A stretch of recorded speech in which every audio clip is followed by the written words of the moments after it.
So, because I'm going to be chopping this in half and actually cooking it with the skin on, I've taken the stickers off. And, you know, I found this on the floor in a shop. I mean, it's where lots of other veg was. But personally, for me, I'd feel a lot calmer if I just gently wash the outsides. You may think I'm insane, but I like to keep it all clean. So, now, I'm going to basically get a spoon ready. And I'm just going to chop this all the way down the middle. Look at that colour. I think that's my favourite colour. That and cobalt blue, which weirdly I'm wearing. And we're going to do the same for this one.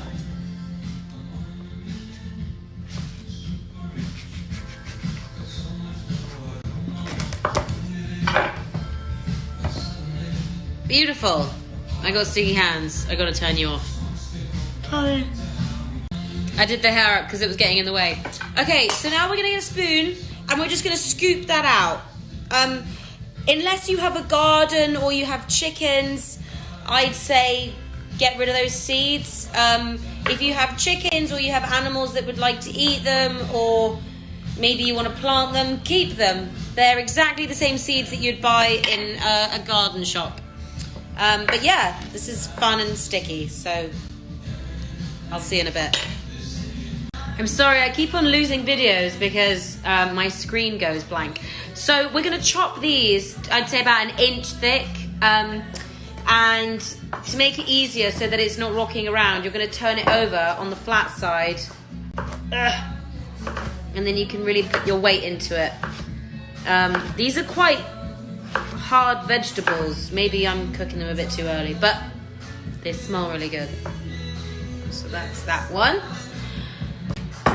How's everyone doing, by the way? Is everyone feeling a little bit more normal? We've been able to get used to it all for a week. I feel like I've found it really helpful keeping my structure of Monday to Friday. Like, the moment my weekends and weekdays start blending, I feel like I get a bit... Yeah, I was saying that my normal weekend schedule feels better when I keep to it. I got a bit panicky when my weekdays were blending into weekends. So that certainly helped. So what I'm going to do with these is I'm going to put them in that long pan just there. And then I'm also going to chop up the garlic now and basically douse it all in yummy olive oil. Okay? So I ended up using 2 pans in the end because I am using a lot of butternut squash. But basically, this is what my pans look like now. Very pretty colours. I haven't put the olive oil on yet. Don't worry, that's coming. And then just smush them about a bit so that they're all covered underneath and on top with olive oil.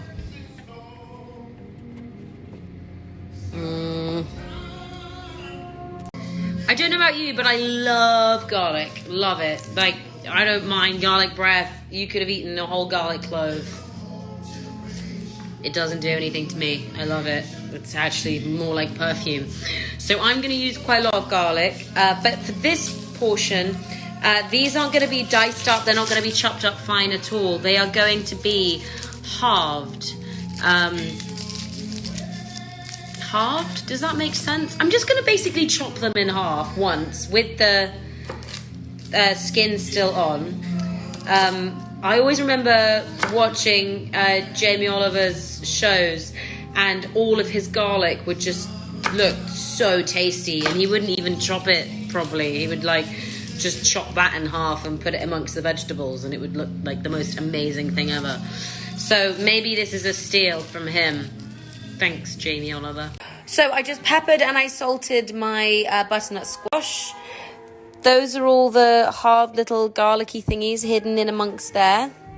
And they're going to go in now, and I'd say watch them. Certainly watch them. I'm going to guess like 20 minutes? Until they're soft, basically. I'm so bad at that part. Sorry. Just watch it. The really, really crucial part is you have to make sure that you are well parched. So, you know, make sure that you're ready to pour away. And then, you know, you can carry on after that, but that's really important. Nutritious. Okay, so the next part, whilst that's cooking in the oven, is I'm going to make an additional part of the meal, which I intend to sprinkle in each bowl of the soup. This soup is totally fine without this part, so you don't have to make this at all. I'm going to be making potatoes and chorizo. It's a dish that my dad makes hundreds of times. I grew up with it, and it's just really tasty. But I'm going to put this in the soup, which I've never done before, but I imagine it's really good. So we're just going to slice each potato into squares. And once they're in squares, we put them in the pan with chorizo, and it just fries nicely. And all the juices, as I said last time, come out of the sausages, and they create a great flavor.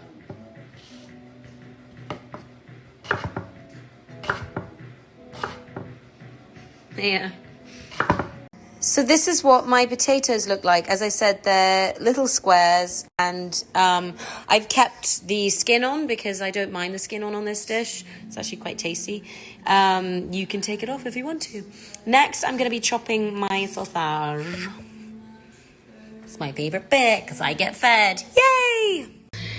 So, this is what I was talking about the other day. All of those little bits of fat and flavors are all going to melt in the pan, and that's the thing, that's the flavor that I like. As I said, you do not have to put this in if you don't not want to. The small potatoes are going to cook just fine. In fact, you could put in, I'm sure you could put in a really good vegan sausage, or even some chunks of garlic, or, as you know, the other day when I put feta on my little ratatouille aubergine dish, you could put feta on those potatoes as well. It'll taste great. Today, I am going to use this sausage because it's tasty.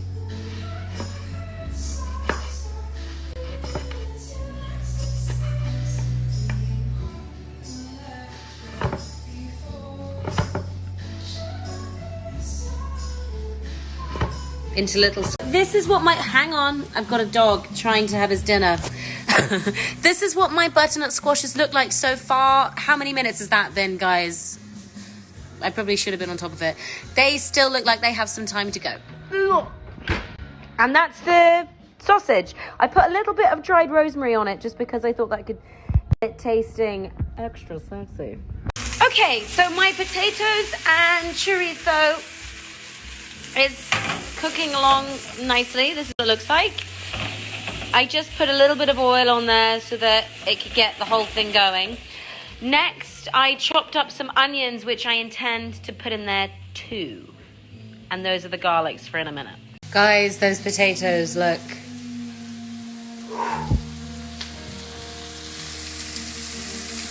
I'm in a relationship with my food. Oh no.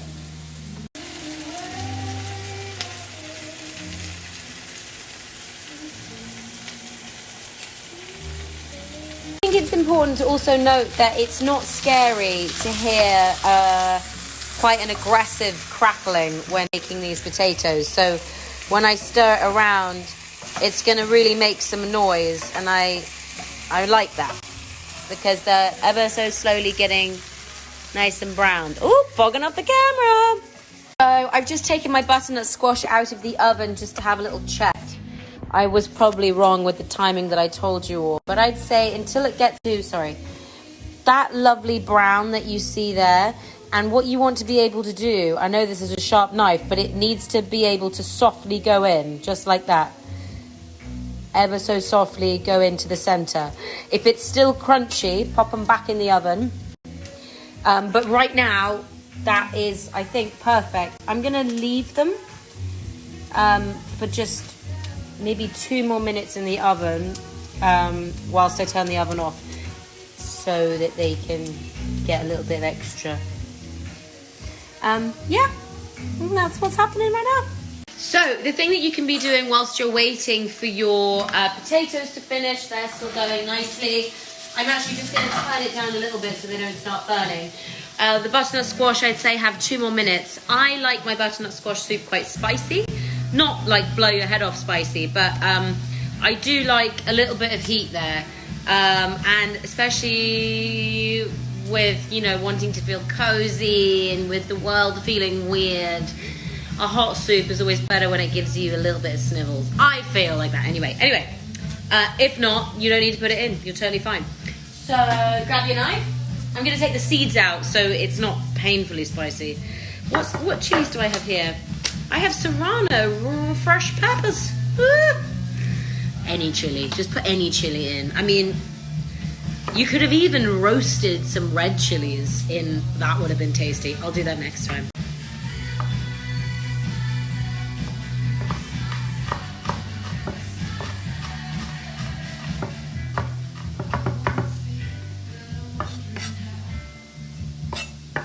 So just really finely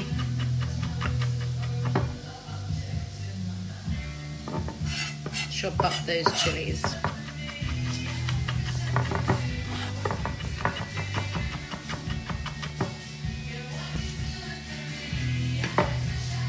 Butternut squash out, they look really beautiful. So I'm going to leave them to cool for a bit because I'm going to have to touch them with my hands, so they have to cool quite a lot.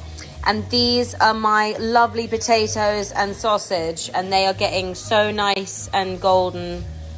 I don't mind the fact that they're all a little bit different. You don't have to worry about them all being completely the same.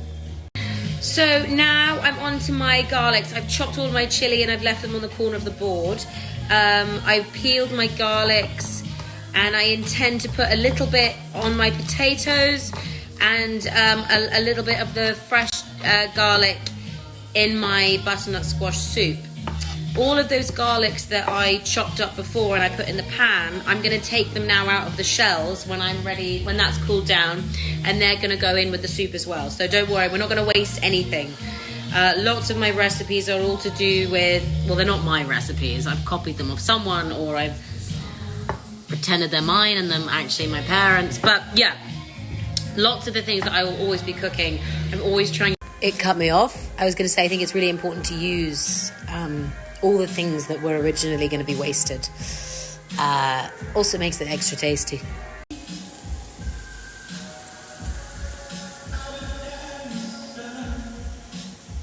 I've just turned the heat off. That's going to sit in the pan now until we serve up soup. It looks and smells looking delicious. Alright, so the butternut squash is finally cool enough to cool down. I mean, to work with. My brain! It's finally cool enough to work with. Yay! What I'm going to do is I'm going to take the skins off now. And I'm going to put all of the inside, the fleshy part of the butternut squash in here. I'm potentially going to burn my fingertips because I think I'm going to do this a little bit too soon. But you guys are waiting. And I know that you also want to see the end product. So I'm going to burn myself for you. Maybe not that bad. All right, I'll see you in a second. I've moved it this way so that you can see everything a bit properly. A bit properly? A bit better. Sorry, I don't know why my brain is dead. All right, so we are gonna get a knife because this is useless. Where's my little knife? Okay. Okay. So we're just going to hold it and we're going to go close to the edge. Please don't waste. Get all of that goodness. See, it's breaking away in my hands. That is great. And that is how thin I want to see your skins, everyone. No waste. And then you just plonk that in there. It's quite therapeutic, actually. And again. Ooh, she's crumbly. Oh, come on. Uh-oh. Oh, this could take a while. Should I just see you in a bit? See you when it's done. Oh, sorry guys, that took longer than I thought it would. I got to the end. This is my scraps. I'm going to show you all of my bits of butternut squash in there. All these bits of garlic that I halved are so... Here, I'm going to show you. Excuse my hands. They're so juicy and wet now, and you're just going to put them straight in the pan, but take them out of their skin first, obviously. But those are the best bits. They're almost like savoury sweeties. They're so soft. You put them straight in the pan.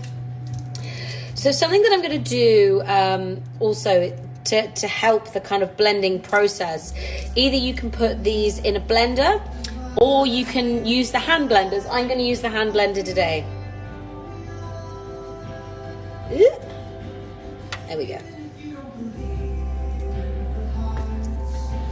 So these are my pieces of butternut squash.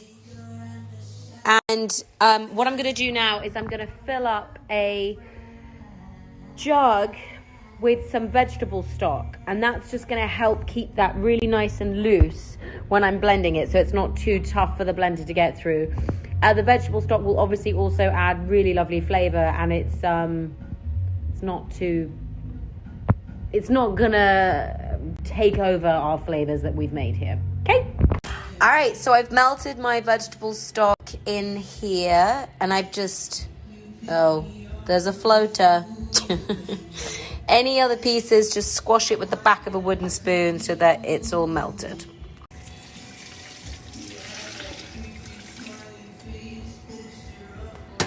I'm also then going to put my chilies and my garlic in. I've just put the stove on ever so slightly, just because those butternut squashes have been out for a while, and I didn't want the soup to be cold. So I have put in the stock, some of the garlic, and the chilies. Now I've left this amount of garlic for the potatoes when I heat them back up. I'm now going to plug this bad boy in, and I'm going to blend the shit out of it.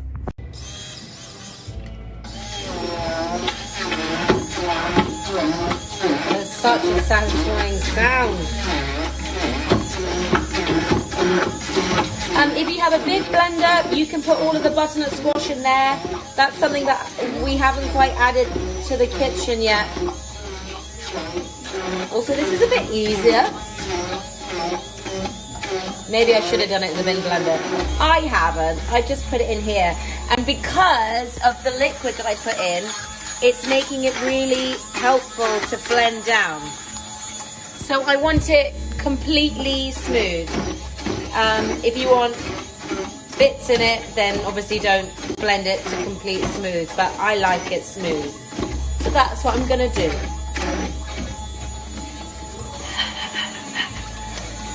It's good for the arms. Okay, I just tasted it. It tastes good. It tastes a little bit on the sweet end because we are working with a sweet vegetable. So I am going to grab my salt, and I'm going to salt it. Quite handsome grabs of salt. He's starting to plop a bit. Then we're going to get some pepper. Yes, I do have a golden pepper grinder. My dad gave it to me as a birthday present because he knows that I love Hibiscus so well. Much. I'm just going to stir that up. Stir, stir, stir. Constantly taste your food. It's really good too. I might put some of the Italian herb blend that I put in last time. It makes everything taste good. Oregano, doesn't it? That tastes really good. Okay, I'm putting my potatoes back on the heat to heat them back up. They've been sat there getting cold for a while because I'm nearly ready to serve up. I'm going to put my garlic, my fresh, like I'd say clove and a half, in my potatoes so that they get an extra. Guys, we're at the final stages. So, get your bowl. Plop this in there. And this is your homemade butternut squash with potatoes and chorizo, and then you're just going to pop those potatoes on the top. Potatoes and chorizo, sorry. Sprinkle them on, and this is what your bowl will look like. In there we have butternut squash, garlic, onions with the potatoes, chorizo with the potatoes, a bit of rosemary on the potatoes when they were cooking. It's completely good for you, completely tasty. You can, as I said last time, you can put that soup in containers and pop it in the freezer. Take it out, let it thaw, microwave. It'll last That was incredibly easy, and actually I didn't use very many ingredients at all, and it tastes really good. So get that in you, keep on smiling, keep on cooking. I find it really meditating to cook. You may find it too. So go get some vegetables and make this concoction.